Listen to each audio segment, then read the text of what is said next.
तो कक्षा 10वीं गणित का अध्याय 3 का प्रश्नावली 3.1 का प्रश्न है और इस प्रश्न को हल करके देखेंगे।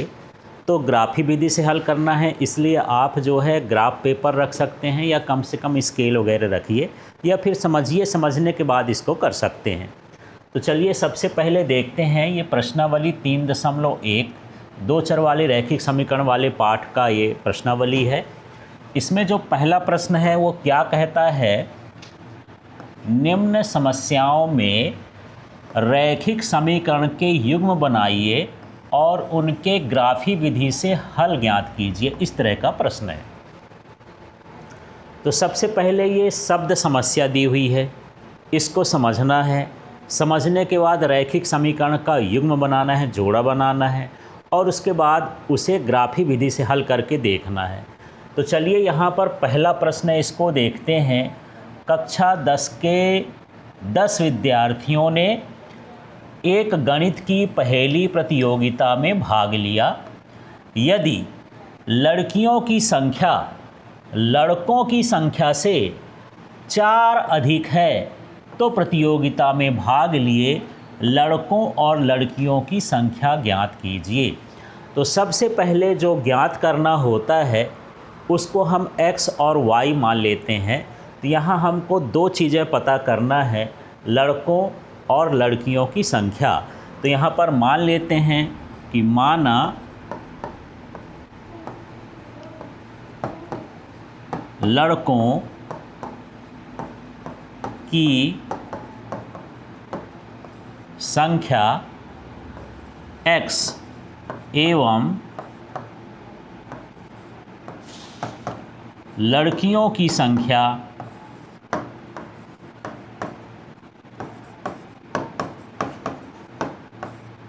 y है।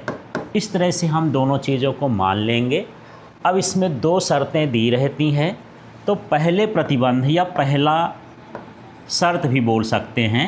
तो पहले प्रतिबंध से, प्रतिबंध लिख लीजिए या शर्त लिख लीजिए, एक ही बात है, पहले प्रतिबंध से। अब यहाँ पर आप क्या देखेंगे, कितने विद्यार्थी हैं, 10। तो 10 विद्यार्थी में लड़के भी हैं और लड़कियाँ भी हैं। मतलब यहाँ पर x और प्लस y कर देंगे तो ये कितना हो जाएगा, 10 हो जाएगा। इस समीकरण का मान लेते हैं कि ये समीकरण 1 है। इसकी हम सारणी बनाएंगे क्योंकि ग्राफी विधि से हल करना है। तो एक काम करते हैं, ये x बराबर लिख देता हूँ 10 - y। इस तरह से ये x का पक्षांतर करने के बाद ये हो जाएगा। अब यहाँ से हम सारणी बनाएंगे। तो सारणी बनाने के लिए देख लीजिए कैसे करेंगे। इस तरह से मैं अभी पीछे वाले प्रश्न में भी बताया था, इस तरह से मैं बना लूँगा। इसके मैं 4 हिस्से कर देता हूँ इस तरह से, और इस तरह से 2 हिस्से बना लेना है। ये x है और ये क्या है, y है। यहाँ पर y का मान हम रखते जाएंगे। तो y का मान हम कुछ ज़्यादा रख लें क्योंकि फिर संख्या ऐसे आए कि ज़्यादा बड़े बड़े मान ना आए, नहीं फिर ग्राफ में दर्शाने में दिक्कत होती है।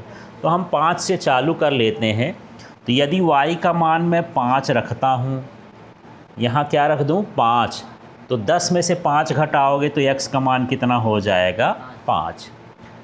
इसके बाद इसका मान मैं 6 रख लेता हूँ। तो 10 में से 6 घटाएंगे तो कितना आ जाएगा, 4। अब एक काम करता हूँ, वायु का मान मैं 4 रख लेता हूँ। तो 10 में से 4 घटाऊँगा तो कितना आएगा, 6। और आप स्वतंत्र हैं, कोई भी मान अपनी मर्जी से इसमें रख सकते हैं। तो ये पहले प्रतिबंध का हो गया। अब यहाँ पर मैं देखूँगा दूसरे प्रतिबंध से। तो ये हो गया दूसरे प्रतिबंध से। अब दूसरा जो प्रतिबंध है वो क्या कहता है, देख लीजिए।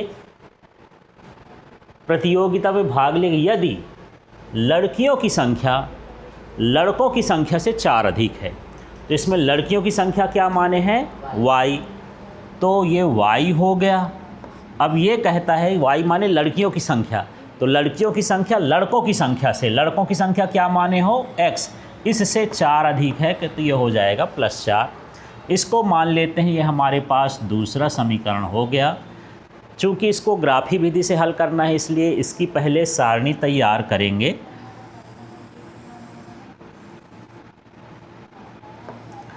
सारणी तैयार करने के बाद हम इसको देखते हैं, इसी तरह से ये बनाएंगे। ये हुआ x और ये हुआ y। अब इसमें चाहो तो x का मान रख दो, ये तो बना बनाया है। तो यदि मैं x का मान 0 रख दूँ, x का मान क्या रख देता हूँ 0, तो 0 + 4 करोगे तो क्या आ जाएगा 4, y का मान 4 हो गया। इसके बाद x का मान मैं 1 रख देता हूँ, तो x का मान जब हम 1 रखेंगे तो 4 और 1 कितना हो गया 5। x का मान मैं 2 रख देता हूँ तो 4 और 2 कितना हो जाएगा 6। इस तरह से ये सारणी तैयार हो गई। सारणी तैयार होने के बाद हमको अब ग्राफ बनाना है। तो ग्राफ बनाने के 2 तरीके हैं। एक तो आप जो है अपनी कॉपी में भी बना सकते हैं, तो एक इस तरह से प्लस का पूरे कॉपी में बनाइए चिन्ह, और 1-1 सेंटीमीटर की दूरी पर इसमें चिन्ह मार लीजिए। या ग्राफ पेपर में बनाते हैं तो ग्राफ पेपर में लाइन खिंची होती है, मोटी लाइन में इस तरह से क्रॉस बनाना है और बराबर बराबर दूरी में इसमें हम पॉइंट रख लेते हैं। जैसे देखिए एक पॉइंट यहाँ रखा, ये रखा, ये 1 हो गया, 2 हो गया, 3, 4, 5, 6, 7, 8, इतनी मुझे ज़रूरत है। इस तरह से आप कर सकते हैं। इधर भी पॉइंट रख लेता हूँ, 1, 2, 3, 4, 5, 6, 7, ये रख दिया। इसी तरह से बराबर दूरी पर इधर 1, 2, 3, 4, 5, 6, इस तरह से यहाँ भी बराबर दूरी पर 1, 2, 3, 4, 5, 6, इस तरह से आप इसमें ग्राफ बना लेंगे। ग्राफ ऐसे सोच के बनाइए कि जो x का मान है अधिकतम 6 है तो x में 6 तक बिंदु आ जाना चाहिए, y में अधिकतम 4 है तो वहाँ 4 तक आना चाहिए।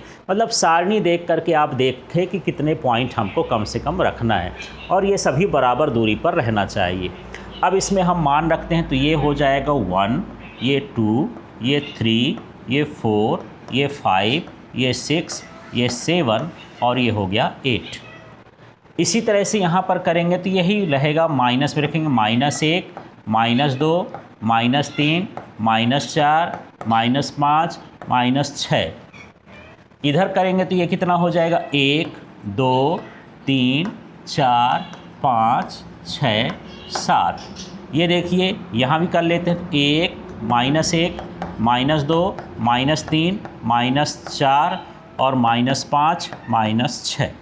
अभी आप समझिए, मेरे समझाने के बाद आप इसे करिएगा अपने से। तो इस तरह से ये कोई भी ग्राफ बनाएंगे तो इतना चीज़ आपको करना ही होता है। और जो बीच वाला हिस्सा होता है ये मान होता है 0। अब हम समीकरण 1 की जो सारणी बनाए हैं उस सारणी के अनुसार हम बिंदु बनाते हैं। ये हमारे समीकरण 1 की सारणी है। यहाँ पर देखेंगे तो x का मान कितना दिख रहा है, x का मान कितना दिख रहा है 5, और y का मान भी कितना दिख रहा है 5। तो यहाँ पर जब हम जाएंगे तो देखो सबसे पहले x में हमको 5 देखना है कहाँ है। मिल गया क्या? तो ये देखो ये है x की लाइन का ये 5, ये हमको वहाँ तक बढ़ाना है जहाँ तक ये 5 आ गया, और ये y की लाइन का है ये क्या 5। इस तरह से हमको ये मिल जाएगा एक बिंदु, और इस बिंदु को आप जो है ये बिंदु मिल गया, फिर बाद में इसका पॉइंट का नाम हम लिख देंगे। एक बिंदु मिल गया। अब दूसरे हिस्से में चलते हैं तो आप यहाँ देखिए x का मान कितना है 4 और y का मान कितना है 6। तो चलिए ग्राफ में इसको दर्शाते हैं। x का मान 4 था ना, और y का मान कितना था 6। तो इसको देखते हैं। ये देखिए ये x का मान कितना है 4 और y का मान ये कितना हो गया 6। यहाँ से भी चलेंगे, ये हो गया 6। इस तरह से दोनों तरफ से मिला लेंगे। ये जो हमको बिंदु मिल गया एक, ये दूसरा बिंदु मिल गया। यहाँ भी हल्का सा छोटा सा बिंदु रखना है आपको, कोई बड़ा सा बिंदु नहीं रखना है, नहीं फिर ग्राफ इधर उधर चला जाता है। अब हम अगले हिस्से में आते हैं, अगला पॉइंट देखते हैं। अगला पॉइंट देखो x का कितना है 6, तो y का कितना है 4। तो यहाँ पर आगे बढ़ें, x का कितना था 6, तो इसमें ढूंढ लेते हैं ये x का पॉइंट क्या है 6। वैसे ग्राफ में लाइन होती है तो आप उस लाइन को अच्छे से देख लेंगे, स्केल लगाने की ज़्यादा ज़रूरत ना पड़ेगी। और ये y का कितना हो गया 4। इस तरह से ये मुझे तीसरा बिंदु मिल गया। अब ये तीनों बिंदु मिल गए हैं, ठीक है। अब जब ये तीनों बिंदु मिल जाएं तो एक लंबी सी रेखा इनको मिलाते हुए आप खींच सकते हैं। तो चलिए इसको मिलाते हुए मैं एक रेखा खींचता हूँ। रेखा ऐसा खींचना है कि तीनों बिंदु आपस में मिल जाएं। तो अभी मैं इन बिंदुओं को ये मिला रहा हूँ, इसी को बढ़ाते हुए मैं यहाँ पर एक रेखा इस तरह से खींच रहा हूँ। ये इसी के सीध में इधर भी ये इसी तरह से आगे बढ़ा देना है।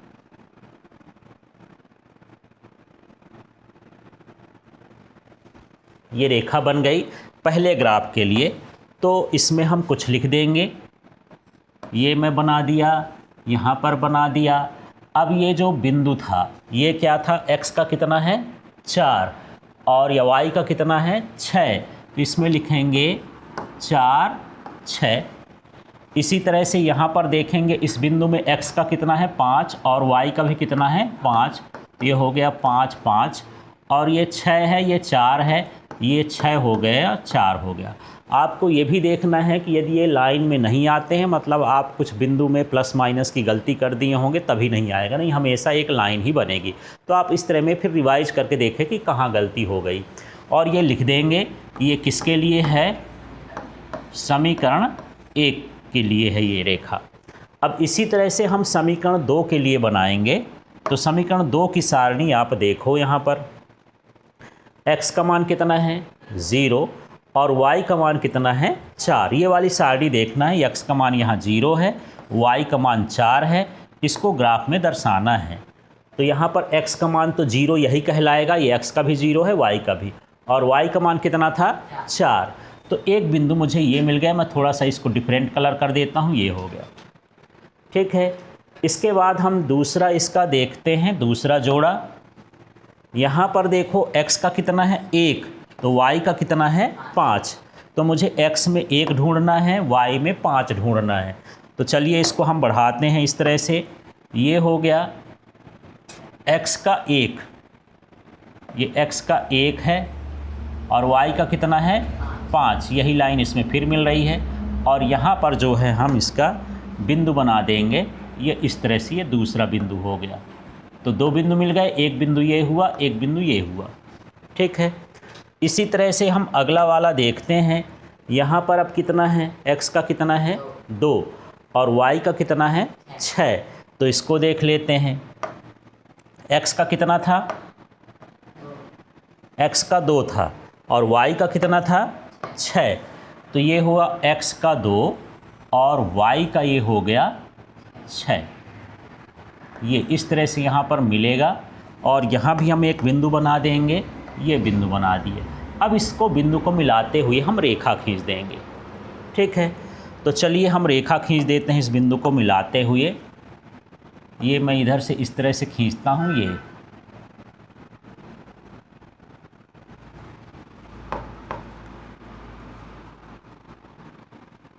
ये रेखा कट गई है ये। अब इन बिंदुओं का नाम भी लिख सकते हैं। ये कितना था, x का कितना है 0 है और y का कितना है 4। पहले x का लिखते हैं। ये कितना है, x का कितना है 1 और ये क्या हो गया 5 और ये कितना है, ये हो गया 2 और कितना हो गया 6। ये 3 बिंदु हम लिख दिए। अब इसमें हम हल कैसे पता करेंगे, जहाँ दोनों रेखाएं काटती हैं वो अद्वितीय हल को बताती हैं। तो यहाँ पर आप देखोगे ये बिंदु मिल गया ना, ये बिंदु मिल रहा है, सबको दिख रहा है, ये बिंदु मिला ये, ठीक। यहाँ पर ये दोनों रेखाएं काट रही हैं, इसको आप मिलाओगे, मिलाना हो तो मिला सकते हो या देख सकते हो। इसमें देखें ये कहाँ से जा रहा है 3 से और ये कहाँ से जा रहा है 7 से। तो इस बिंदु का नाम क्या हो गया, इस बिंदु का नाम क्या हो गया 3 और 7। और ये लाइन किसके लिए थी, इस लाइन का नाम मैं रख देता हूँ, ये किसकी है समीकरण 2। अब मैं पूछूं इसका हल क्या है, हल क्या है जहाँ दोनों रेखाएं काट रही हैं, है ना। तो x का जो मान है वो x का हल कहलाएगा, जो y का मान है वो कितना है y का मान कहलाएगा। तो यहाँ पर दोनों रेखाएं x बराबर 3 और y बराबर 7 पर